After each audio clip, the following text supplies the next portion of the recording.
Well, good afternoon and welcome everyone to the Catholic Pastoral Center. I don't know about you, but for me this is a little bit like deja vu.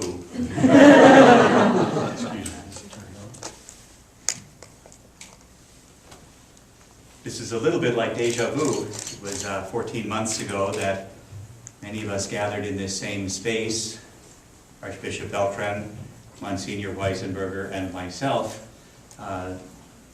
to present from the Diocese of Salina, the fourth Archbishop of Oklahoma City.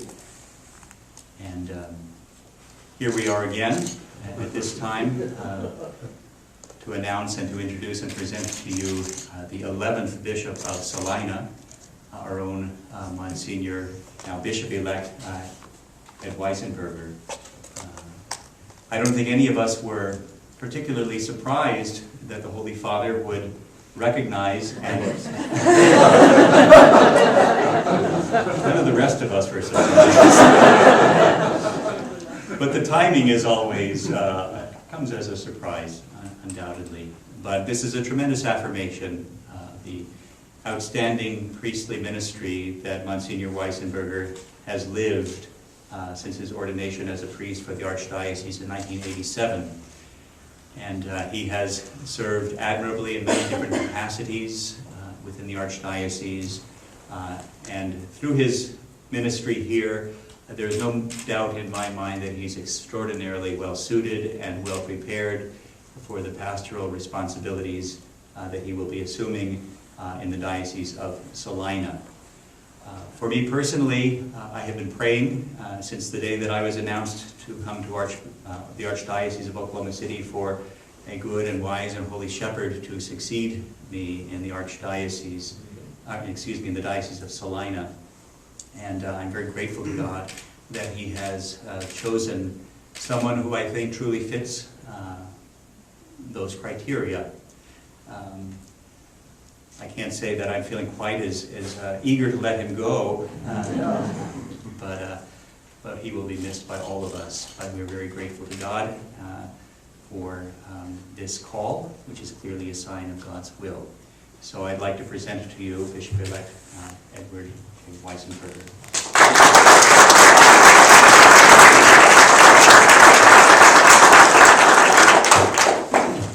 Thank you very much for the warm welcome. This isn't Mass, so I won't give a homily, and my prepared remarks will not go too long, and then after that, I will do my best to answer some questions.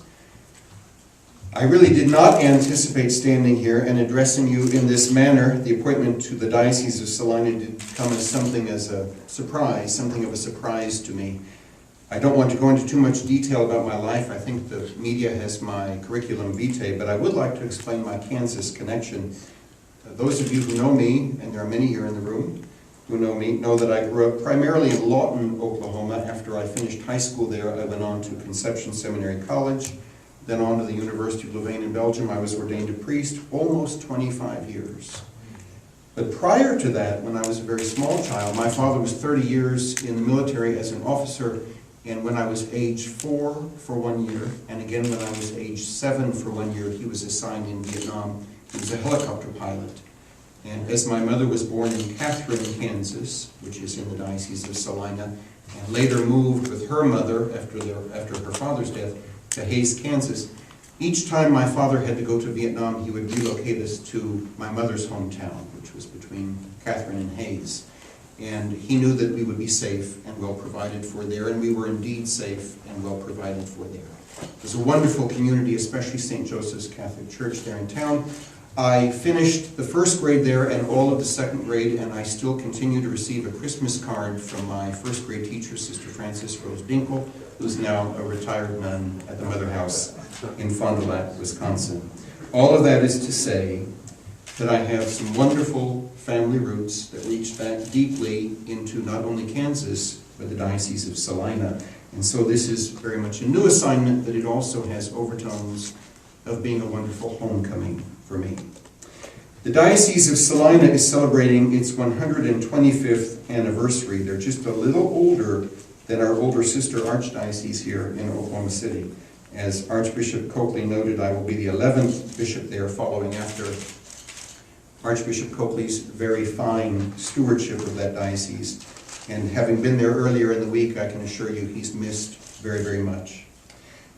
Returning to Oklahoma for a moment, I'll briefly share with you what I told the media a couple of days ago in Salina, which is that December the 19th, this year will mark 25 years of priesthood for me, and I am unabashedly a huge fan of priesthood. Quoting Father Gerald Ucker, who's now deceased, but a priest for many years of our archdiocese here in Oklahoma City, Father Ucker used to say, "If I had 1,000 lives to live, I would want to live them all as a priest." It's been a roller coaster experience, never dull, but the truth is, the real truth is, there are no bad days in the priesthood. It's a life of great meaning, and I heartily recommend it to young men who might be listening to this. As I say that, I also would note, and I'm not sure they've forgiven me yet, but I've helped 3 lay canon lawyers get their start in the church. I have greatly enjoyed working with professional lay ministers, married couples, youth, single persons, religious deacons, retirees, and anyone else who might fall between the cracks, because as our faith and our gospel teach us, it takes all of us working together to truly be the body of Christ. I've greatly enjoyed working with all those different groups of people these last 25 years. I now look forward to spending about another 25 years doing that once again, I hope, God willing, in the Diocese of Salina. I was told to be prepared to ask for a question like, what do you plan to do when you finally get there after May the 1st? The truth is a little bland, not very exciting. The truth is I'm going to need to take some time to get to know the people and the places of the diocese and the particular way that the faith is lived out by those good people of the Diocese of Salina. I owe it to them to move slowly if I'm to contribute anything to the wonderful foundation that's been established there these last 125 years in that blessed spot of our nation's heartland, which is the Diocese of Salina. And with that, I will do my best to answer any questions. Monsignor. Yes. Your thoughts on the administration's efforts to, as some Congress people say, place restrictions upon freedom of religion and place, I guess you might say, undue things upon the church and their employees in terms of birth control, contraception, etc. Mm-hmm. To answer your question, I'm going to speak in kind of broad sweeping terms for a moment and point out I'm not a civil attorney, but and there's a civil attorney in the room frowning at me right now. Earlier in broad strokes in the 20th century, there was a famous case in Oklahoma concerning altar wine. I believe it was a time of prohibition. And the government said, no alcohol, no exceptions. And a priest typically drinks a little sip of wine that has been consecrated in the Mass.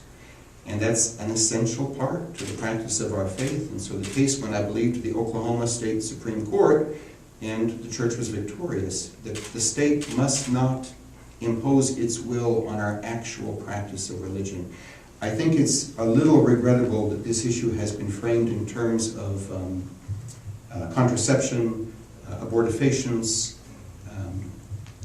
those issues, which are very significant, profound issues. But the primary issue here, in this fight that the bishops were drug into, they certainly did not choose it or go looking for it. The primary issue here is freedom of religion and conscience. Freedom of religion and conscience. While the bishops didn't go looking for this fight, it's one they simply cannot walk away from. Anyone else? Then I guess I'm done. I would ask one more question, if I may, as a follow-up then. Bishop-elect, if your fellow bishops decide that they would like to do more, get more involved in the political aspect of this, talking to Congress, talking to the Obama administration, even as some have said, organizing the effort to march on Washington to show their displeasure with this, how would the incoming Bishop of Salina view this? The incoming Bishop of Salina, who presumes no expertise in this matters, but speaking off the top of my head, I would have to say When you look into Catholic social teaching, the Church's social teaching, our formal documents, our formal writings have always urged Catholics to get involved in the political process. We sometimes make a tragic mistake. We presume that to be a religious person means you don't get involved in secular affairs. Just the opposite. Politics involve the dealings of the people of a community, the well-being of the whole community. Christians are supposed to go out and be a leaven in the world. Now, while we may be nonpartisan, and I like the nonpartisan approach, I'm actually something of a fan of separation of church and state.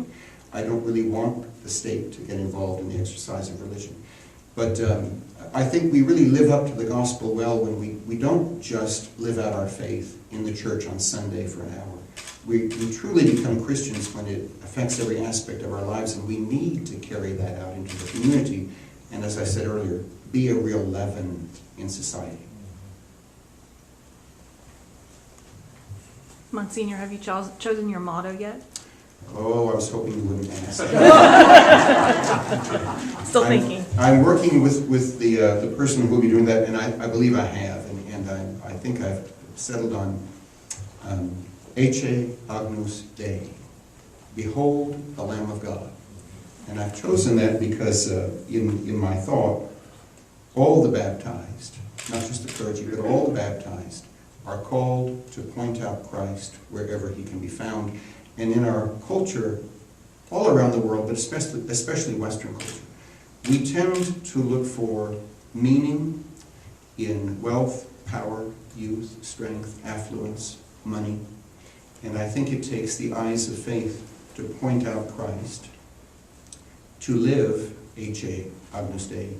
It takes the eyes of faith to point out Christ in the places where our society fails to recognize him, especially in the faces of the poor, the homeless, the hungry, those without a voice. And so I like the image of that. Also, that comes from John's Gospel, from the lips of John the Baptist, and I also like how he, like our Blessed Mother Mary, both of them, after they present Jesus, they recede. John must grow lesser. The attention must be on Jesus. The best statues of Mary I've always liked. In fact, in my hometown in Lawton, there's a magnificent statue of the Blessed Virgin Mary outside Holy Family Church. Mary is looking down at Jesus. She's presenting him to the world. If you follow her eyes, they draw your attention to Jesus. My goal is to point to Christ. Thank you. 1, 2. Again, I want to thank you all for coming today.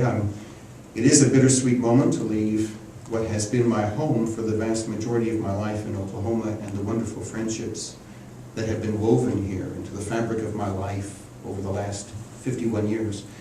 But I am open to walking through this door that has opened, and I hope to establish the bonds of friendship and affection in the Diocese of Salina. Again, thank you for your warm welcome.